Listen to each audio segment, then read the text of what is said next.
We'll call the May 27th meeting of the Caroline County Board of Supervisors to order. Let the record state that all board members are present. Mr. Taylor representing Port Royal, Mr. Black representing Western Caroline, Mr. Underwood representing Reedy Church, Mr. Akers representing Madison, Mr. Seeley representing Bowling Green, and I'm Floyd Thomas representing Mattaponi. At this point in time, I have asked Mr. Taylor if he would deliver the invocation for us. Mr. Taylor?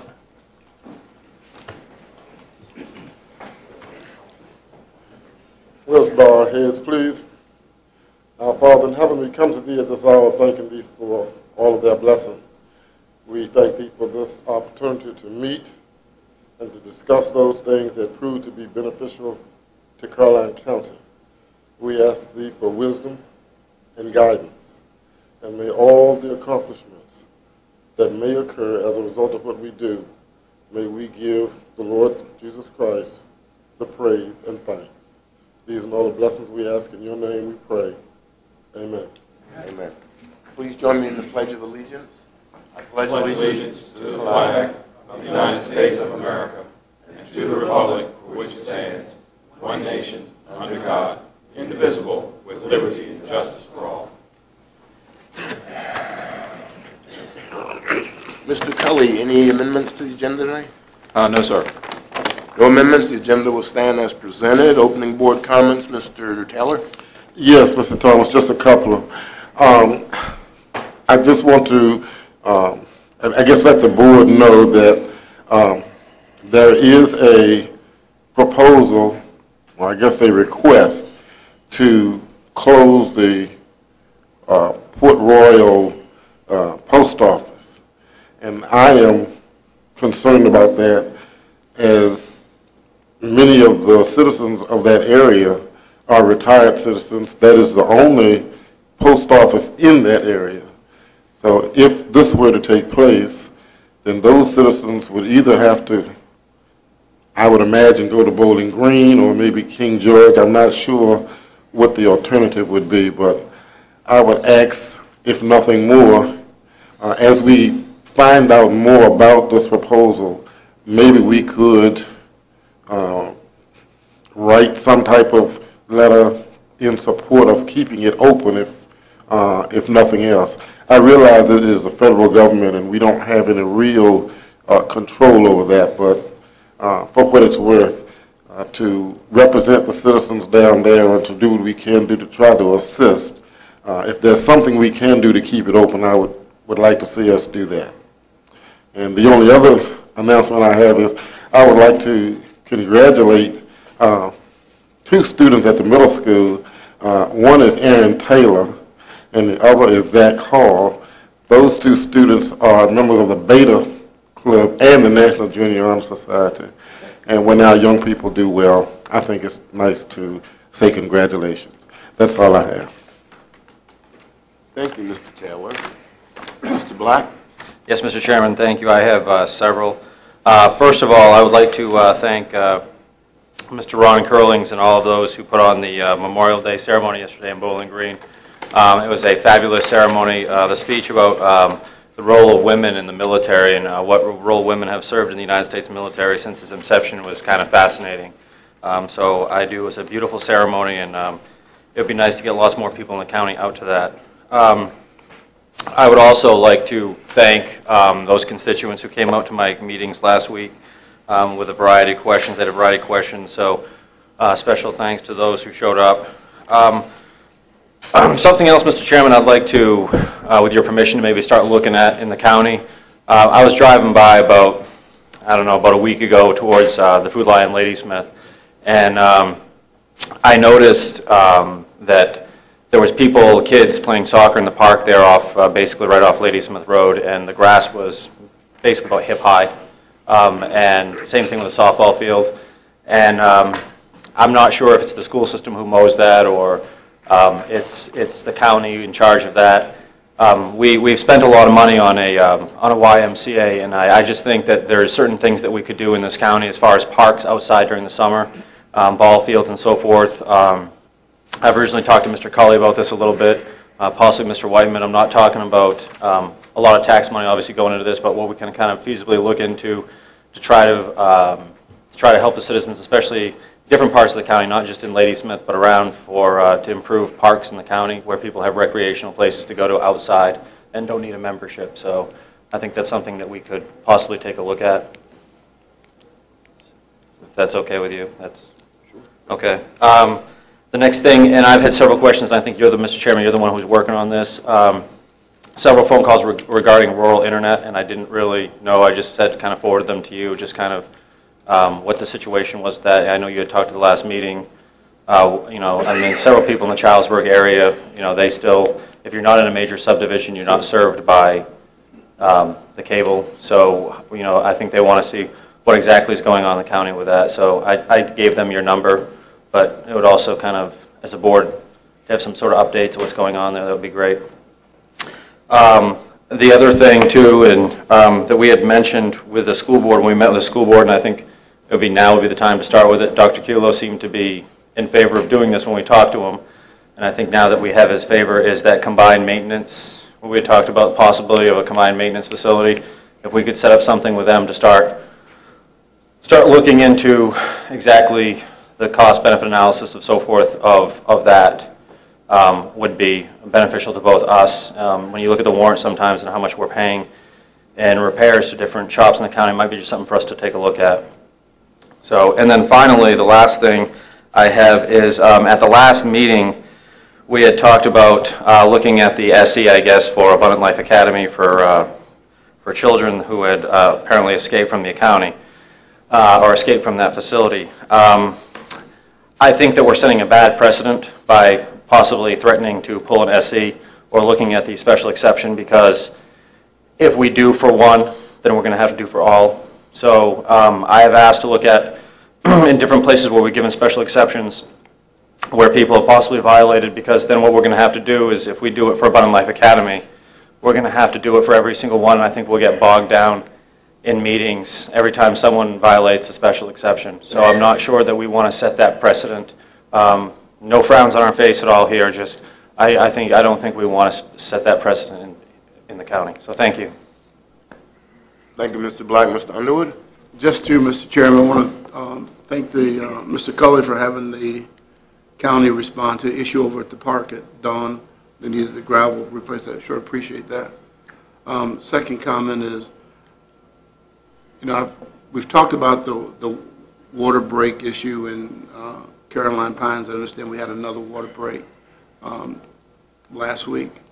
So I do think we need to come to the table and let's talk about that with the folks at Caroline Pines. And Mr. Culley and Mr. Schiebel and I, we met 2 weeks ago, but I think we need to come back to the table so they clearly understand that there is a plan, and so we don't just arbitrarily make a decision, but they have an understanding of what we're looking at in terms of cost to the county.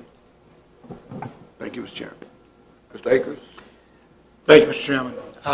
In reference to Mr. Black and his comment on ALA, I think I was the one that asked staff to look at this and to bring them to the board.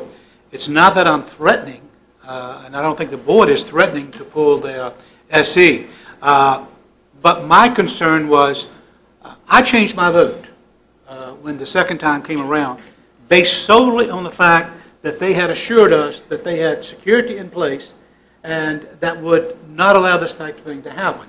And what I would like to, and if the board doesn't want it, that's fine, but I would very much like to sit down and talk to Paul and find out what have they done to improve the security there to make sure that these type of things don't happen again. I'm not threatening, I wouldn't be threatening to pull their special exception. That's not the point. But the point is, I think they should be accountable for what they say to us as a board, and then things like that happen. So from that standpoint, I'm not asking the board for anything.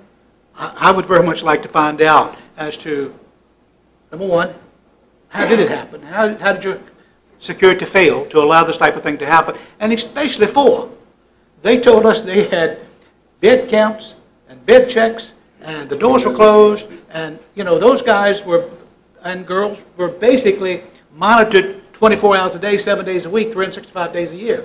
And so it was not the fact that, he never said that we had lapses in our security. And so I personally want to know what happened, number one, and number two, what have you done to correct the problem that evidently was there to allow 4, not 1, but 4 of these young people to escape and to steal a motorbike or scooter or whatever, a 4-wheeler, whatever it was. So that's where I'm coming from with ALA, and that was, I had here for my comment, want to know where we at in that process, and have we talked to them, and have we requested a meeting?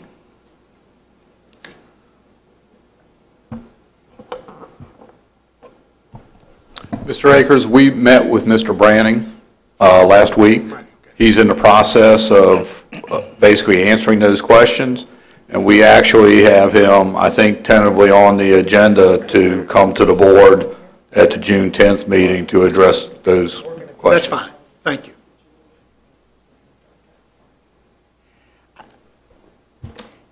I will say that Abundant Life Academies in my district, I had a couple of phone calls about this.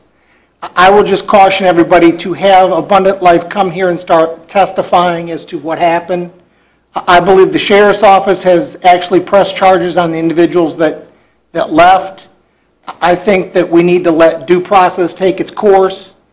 I do think they need to explain, but I don't think a board meeting in public is the way to handle this. I think it's going to be detrimental to us and them to do that. I think that if we want an explanation, a meeting with Abundant Life, one-on-one or two-on-two may be the answer more than bringing it to a board meeting to say, because I don't want to become a material witness in something because 2 kids or 4 kids escaped and we're now talking about it at a board meeting and then we become information gatherers on a case that the sheriff has ongoing and is going to court. Those are my comments on that, and I would also like to echo Mr. Black's appreciation of the ceremony yesterday. It was really wonderful. It was great to hear a woman's perspective on the military and the history. It was a wonderful celebration, and I'd like to thank the unit for doing that. Thank you, Mr. Chairman. Thank you, Mr. Seeley. And so we'll all understand, I think I was the one who brought up ALA as board comments, and I brought that up because this was the 4th, not first, but 4th escape there, whether you want to call them escapes or runaways or whatever.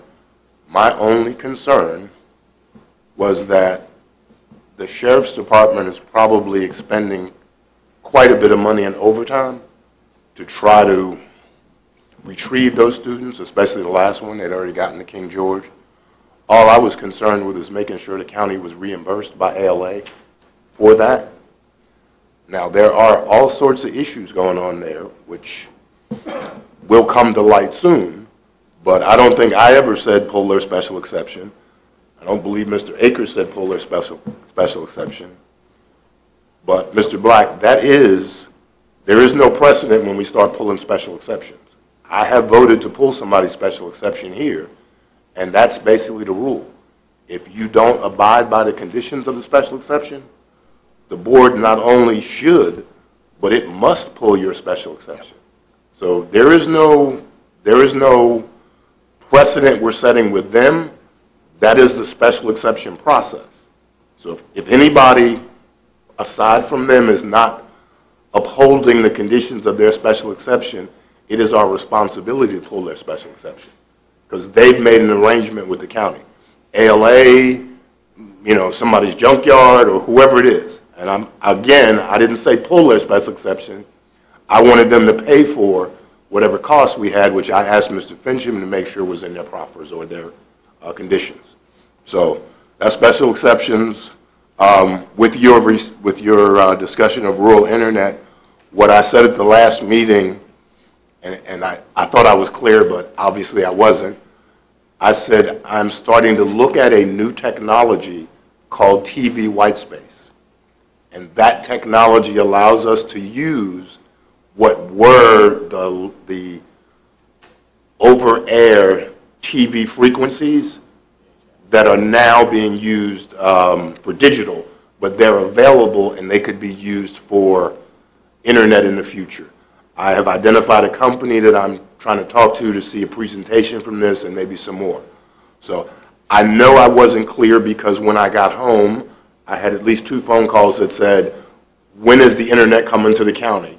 And I actually said I was looking at this technology, which may be a while out. So we're looking at the technology. We're trying to make that happen. So that's it.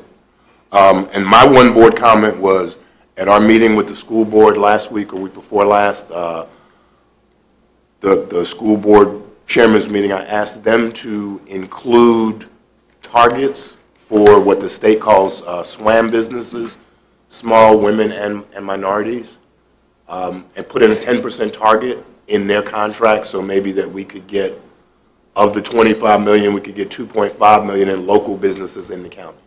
So we're trying to do that. I expect Mr. Cully will see some of their contracts soon, and we'll look for that. So that was it. That's it for board comments. Any other questions? Okay, we'll move on to presentations. Mr. Nelson, you're the first one with the VDOT report. Good to see you, sir. Good evening, members of the board, county staff. I'm here to provide you your quarterly update. I want to give you an update on some of the preliminary engineering projects that we've got. The Route 721 bridge replacement over Beverly Creek. The design is underway, and we're waiting to look at the funding to see when it will be likely advertised. The construction projects that we've got going on, you've got the Route 639 Ladysmith Road and intersection improvement project that's going on. That's scheduled to be complete in May 2015. The contractor is now on phase 2, and they actually may be finishing the work prior to May of 2015, hopefully sometime this winter. The Route 633 bridge replacement over South River has actually been awarded, and the bridge was closed to traffic on April 4th. That is scheduled to be completed in April of 2015. The Route 654 bridge replacement over Reedy Creek is scheduled for August of 2014 completion. Now to go over some of the requests from the last board meeting. Mr. Black, you had requested us to address the striping and signal timing issues at Route 639. The signal detection was upgraded in April, and we also fixed the striping issues. There was also a request for litter removal on Route 639. That was completed, and we're going to pick it up again prior to our mowing this summer. There was also a request to clean the curb and gutter along Route 639. That was completed the week of May 19th. Mr. Seeley, there was a request to investigate a means of clearly identifying the limits of pavement at Route 207 in West Broadus. I provided you that sketch, and we're planning to update that striping plan on June 2nd.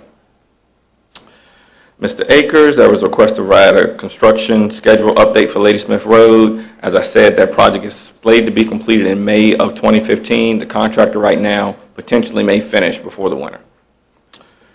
Mr. Thomas, I wanted to give you an update on the striping at the Carmel Church Loop Road. We're planning to execute that work the week of June 2nd. And also, the Belmont subdivision sidewalk work is scheduled for mid-July. That concludes my updates. Are there any requests from the board members? Mr. Taylor? Yes, just a couple. Thank you again, Mr. Nelson, for being here.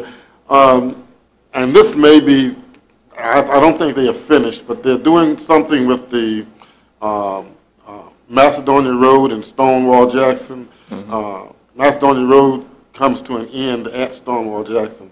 And I think there must have been an accident there or something. And they used to have a sign, and there were also the bumps in the road that let you know you were coming to an end. I think it was like 2 sets. I think it's now like 1 set. I don't know if they're finished or not, but it's just really important because that's a very dangerous situation there, especially when people don't know the road, they aren't familiar with the road, and at night, and just all of a sudden it just ends. And there have been a number of accidents. Fortunately, I don't know of anybody actually getting seriously injured, but we kind of don't want to wait for that to happen. So I guess my question is, are they going to put all the strips back, and all the signage that's been there all the time going to be replaced? I'll check on that. It was either a resurfacing project that we did, but you indicated an accident that was there that may have taken something out? Well, there was a car that kind of just went over in there. Okay. And they had a sign with reflectors with the arrows pointing In both directions? Yeah, to let you know. I think we're also working on some upgrade of signage at this location because we've had a couple of complaints about it. So Okay. I'll check into it and give you an update. Thank you very much. And the other thing I had was, I had some phone calls concerning the turnaround at Burma Road. I don't know if everything has been completed with that or not, but there was some concern that maybe the turnaround would not accommodate some of the larger vehicles. I don't know that to be a fact because, I have not actually talked to anybody from VDOT. But I know when we made that decision to privatize or to allow that part of the road to become privatized, there was the turnaround was supposed to be one that would Accommodate the traffic that utilizes the road. Right. Yeah. So if you could check on that, I would appreciate it. Okay. That's all I have, Mr. Chairman. Thank you, Mr. Taylor. Mr. Black, did you have anything? I have a few things. First of all, I want to thank you for all the work that you've done. You've been great, as far as getting all the stuff done.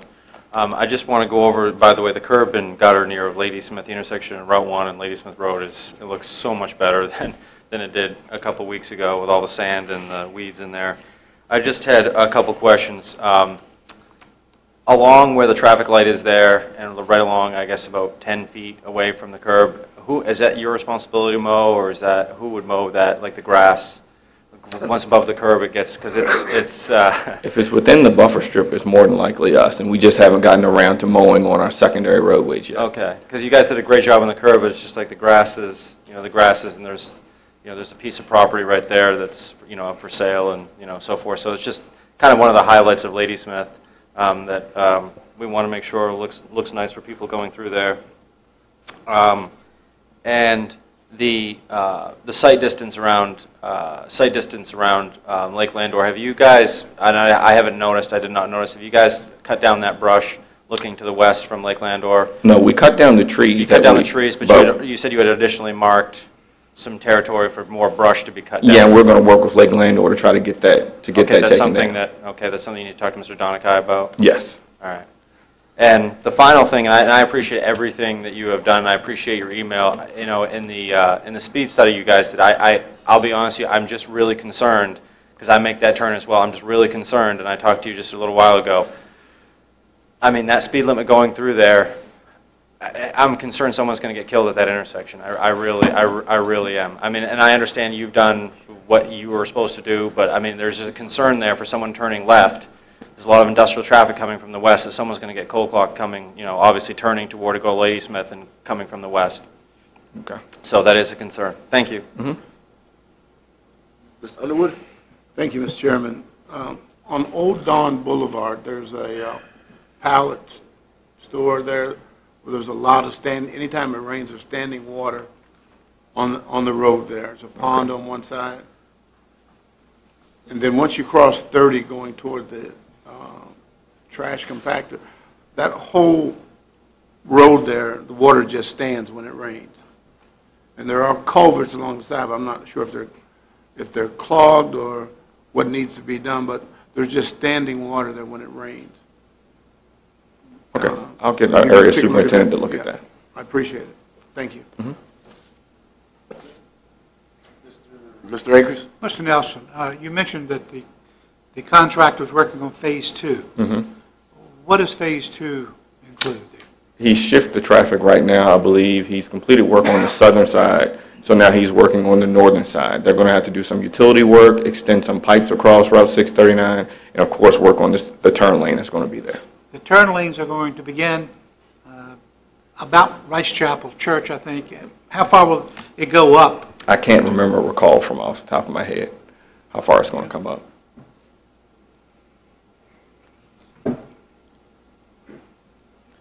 My recollection is your right turn or decel lane, there'll be one into Wright's Chapel. It will continue down to the business park and ultimately end up at the entrance into the shopping center. There'll also be the center left turn lane that will run approximately the same distance to allow left turns going eastbound into the shopping center, the business park, and Wright's Chapel as well. So you'll have your through lanes will truly become through lanes and will not be used for turn movements in either direction. Are they going to move the signal poles? I see that there's a lot of wires and what have you. Are they going to move the signal poles? They're going to have to move the signal poles throughout there. But we still don't have enough space in order to have a northbound turn lane? I don't believe so. Not in part of this project. Well, he would know if they have space. That's correct, Mr. Akers. We would have to demolish the convenience store at the corner, at the northeast corner of Route 1 and 639 for that turn lane. All right. A couple of others. On the new construction, as you're going east on 639, you're going straight, and then all of a sudden there's a little dog, well, it's not even as bad as the dog leg, but a little dog leg that goes out. Why couldn't we have kept that straight there? You're talking about the dog leg right now? Yeah, it's on the new construction. Yeah, well, that's a part of their configuration for them to actually widen it out. It's not going to have a dog leg in it once the project is complete. That's the sequencing of construction in order to have enough room to work through there. Oh, okay. Because the way I was visioning it, it was just... Yeah, it won't have that jut in it once we're complete. The ditch on the south side of 639 near McDonald's. Mm-hmm. Oh, yes. Is anything being done about that? Because, I mean, water stands and it really rains hard. The water comes over the roadway there, especially since the road has been... I've worked with our land use engineer to try to get that problem rectified, and I'll have to get an update on him where we stand on that. Because we really need to do something with that. Thank you, Mr. Chairman. Thank you, Mr. Nelson. Mm-hmm. Mr. Seeley? Again, Mr. Nelson, thank you for the striping on that turnoff at 207. It'll make a huge difference, and if you can send me that, I'll try to get it to the paper so they can at least show folks what that really means, because the diagram that I had originally looks great. Okay. I have two things. Actually, one's not in my district. One is the railroad tracks at 605 Page Road. Can we see if there's any schedule from the railroad on actually fixing those? Because they're really getting rough. Okay. We're back in the baseball season, and folks cut across from the Ladysmith side across there, and it's an interesting traverse when you hit those. And if you don't know they're there, Especially at high speed. at high speed, if you're not slowing down, you're in trouble. I can check with the railroad company for that. Take a look. I mean, it's just really getting bad, and folks have really noticed it here lately. I went to visit MC Dean, and they're actually located off of Coleman Town Road. Isn't that Coleman Town? Coleman Mill. Coleman Mill Road. Sorry about it. Thank you, Mr. Akers.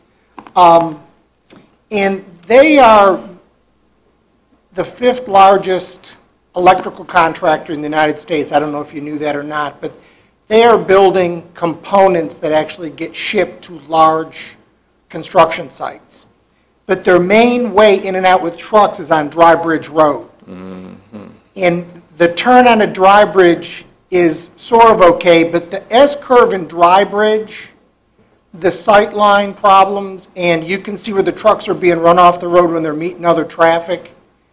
Is there any way to take a look at that and make a sight line through some of those trees, through that S-curve, and actually trim back the trees from the road? We can trim back what's within our right-of-way. Right. Yeah, we can trim back within our right-of-way. I guess what I'd like to see is there a way we could have the folks from MC Dean and somebody from your office and Mr. Thomas and or myself meet you folks out there and take a look at this? Yeah, sure. Because they'd like to add additional manufacturing space, but their big limitation is actually shipping. Access. So, not the best of location, but it's where they're at, and they've got I don't know if you've seen it, it's a huge facility. Okay. So I'll get Mr. Cully the manager's card, and maybe we can coordinate with them to have a meeting set up, if that's okay, Mr. Thomas. We've taken care of that part. Well, thank you. But again, thank you for the 207, and thanks for all the work you do for us. All right, Mr. Nelson, mine is more general. Mr. Wilson is working with quite a few new businesses and prospects, none of which will he let me announce or talk about, but a few depend upon the relationship with VDOT and the timeliness of their approvals. Okay. So when we have something that the prospect needs to have approved quickly, may I just come to you directly and say, we need you to cut through the red tape and get this approved? I have no problem with that. Okay. And you are the one that can say yes, right? I am the one that knows all the moving parts. Okay. Well, no, my question was, you are the one that can say I yes. am the one that knows all the moving parts. We appear to be playing tag. And you're it. But you know the person that can say yes. Generally speaking. Okay, okay. That's really, we have a couple in the works right now. One Mr. Wilson just mentioned today. Okay. And they have it's a very large, very good thing. But we need to make sure we get their site plan work done as quickly as possible. So if you don't mind, I will probably be calling you or having somebody call you on my behalf to say, please help us. Okay. Because if you help us, we might have some money from matching road funds. That's always nice. Okay. Can you save a post office? What's that? Can you save a post office? Yeah. Only if there's a road going through it. So, thank you, Mr. Nelson. I think that's it. We do appreciate your time and your being here. So. All right. And you did a great job again. Thanks. Okay, next we have the Caroline County Transit Corridor and Facilities Alternative Analysis. Mr. White. Oh, Mr. Wilson's going to start from Mr. White. Yes, sir, if I may. Good evening, Mr. Chairman, members of the board. We do have Mr. White of Kimberly Horn. He's our consultant for this project. This is the Corridor and Facilities Alternatives Analysis Study that he'll be presenting for you this evening. This was a Federal Transit Administration grant of $490,000 secured by Economic Development. To do this study, the match was by the Thompsons. There's no county money in this project, so we're very pleased with that. Mr. White's going to present a number of alternatives this evening. I'm not going to duplicate his presentation. I would only say at this particular juncture that we have as a placeholder in the document 4C as a selected alternative that is preferred by the county. That's the city-to-city commuter rail, and that's what we've been working on for quite some time. And I also would stress that making a selection for any locally preferred alternative does not obligate the county in any way to spend any money on this project. So with no further ado, I'll have Mr. White make his presentation.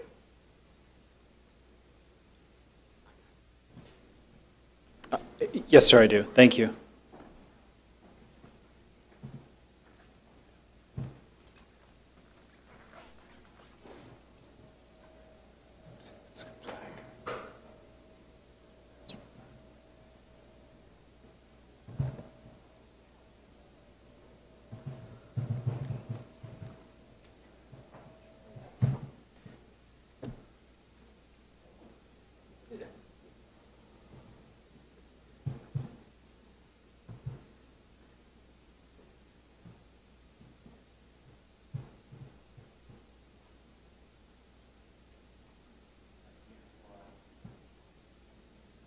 FNF8.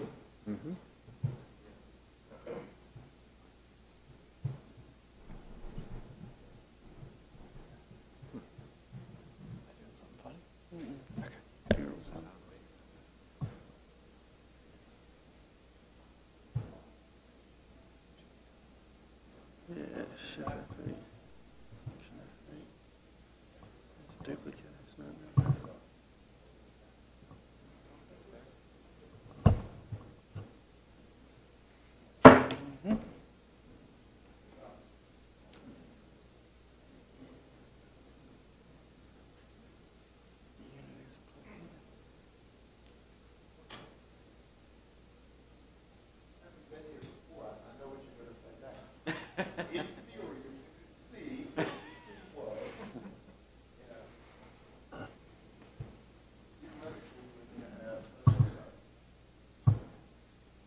The presentation.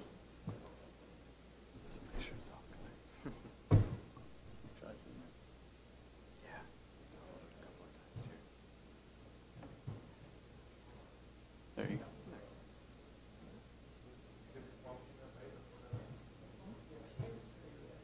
Try the secondary. It's not transmitting now. Yep. No, I got a handout too. All right.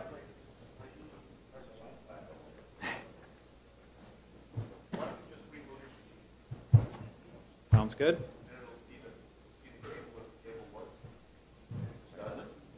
Yeah. All right, we're going to move from, To restart. Yeah.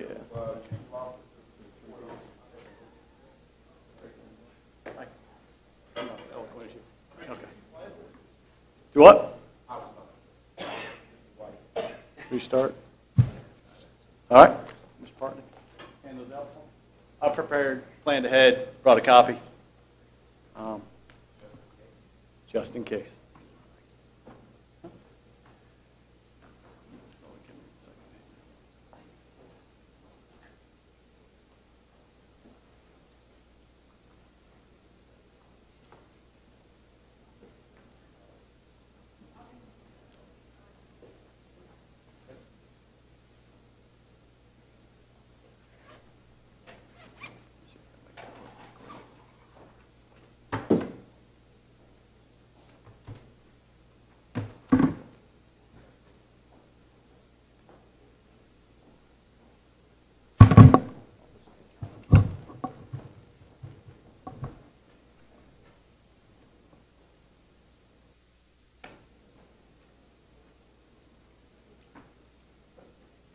Where'd Joey go? Projector doesn't see it because the iPad's not firing up yet.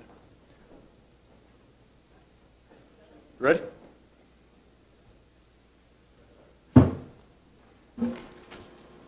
All right. I just wanted to take a second to outbrief the board on the balloon event that happened a couple weeks ago. Before we start, I think it's important that we remember the 3 people that were in the balloon and that lost their lives: Daniel Kirk, Jenny Doyle, and Natalie Lewis. And it's with them in mind that we talk about this event to try to learn from it. Here we go to the second page. A couple things we want to talk about in the pre-event planning that I'm not sure the board was aware of. I know you got briefings from Mr. Culley, but this balloon event was the first time we used the new proffers. I know you haven't adopted those for Meadow Event or in CF&E, but we used those as a guide for this event. And we sat down with the promoter of the event, the balloonist in the event, and made sure that we had a solid emergency management plan before the event started. We knew all the risks before that event started, and we had staff down there because of some of those risks. And I was one of those that day. The Sheriff's Office, the Fire Department, VSP, conferenced with the Balloon Pilots Association beforehand so we could understand the risk of the propane and all of the risks associated with landing. And there were some law enforcement risks as well that we knew we had to be prepared for, as well as the eventual disaster that could occur. There was a few disasters with ballooning that we had planned for. After that initial meeting, we took our first responders, our law enforcement partners, both VSP and the Sheriff's Office, down to Meadow Event Park for an in-service on the balloon. We had firefighters from Caroline, firefighters from Hanover. The Sheriff's Office had several people down there to put hands on the balloon and talk about the event directly to the balloonist and directly on a balloon. So we understood some of the risks we were going to experience on landing from both fire response and rescue, as well as the law enforcement side, before the event ever took place. And it's really because of those proffers. Otherwise, we really wouldn't have known what was going down at that day, and we really wouldn't have a say in some of the planning elements and assure those things were done. The other thing for us with the Sheriff's Department, 911 Center, we sent a letter to all of the surrounding jurisdictions that there was going to be a balloon event. One of the things we learned is most people will call in a balloon disaster on a regular landing. A lot of times they skim the trees when they come in. A lot of times people see them drop behind the horizon or drop behind a tree and think they're going to crash. So we sent a letter to all of the surrounding jurisdictions, their public safety answering points, and said if you get any balloon calls coming in your 911 center, we want to filter it down to the command post at Meadow Event Park so we can call the pilot and try to deal with that issue and not send responses on the road. We had to cover the surrounding jurisdictions because that day we didn't know which way the wind was going to blow. So it could have blown very differently than it did on that day. Because of the proffers, again, we had a joint emergency operations center. The Sheriff's Department had personnel right down there at that center, as did Fire Rescue, as did Virginia State Police, as did Meadow Event. I plugged it in. As we go to the next page, the actual event. Friday, May 9th, about 18:30 hours. Hey, Joey, can you get that screen back? We had a small number of balloons that were going to get ready to lift off. Not all of them were going to go because they were going to do a night glow. Some of them didn't feel they could get their balloon off the field and come back in time for the night glow, and that's when they light up at night right there and stay on the ground. All the balloons were going to take a short flight. It wasn't going to be a long flight in duration.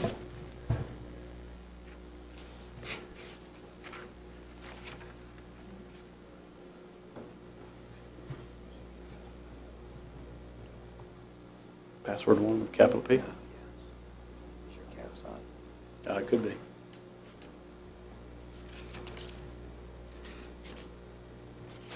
Go ahead. All right, I'll keep going. How's that? All right. As you see on this map here, the first one, kind of hard to see with the pins. The first pin is the launch site at the bottom. Still working. And then you can see where the second pin is the strike with the power lines, where the balloon hit the power lines. Keep that line in mind, because we're going to talk about some of the trajectory of the balloon on the second page. The balloon itself makes a contact with the power lines about 3.7 miles into its flight. What we know from the reports originally, there we go.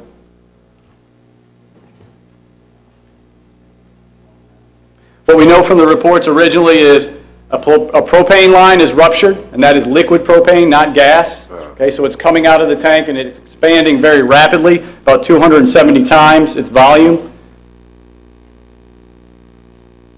And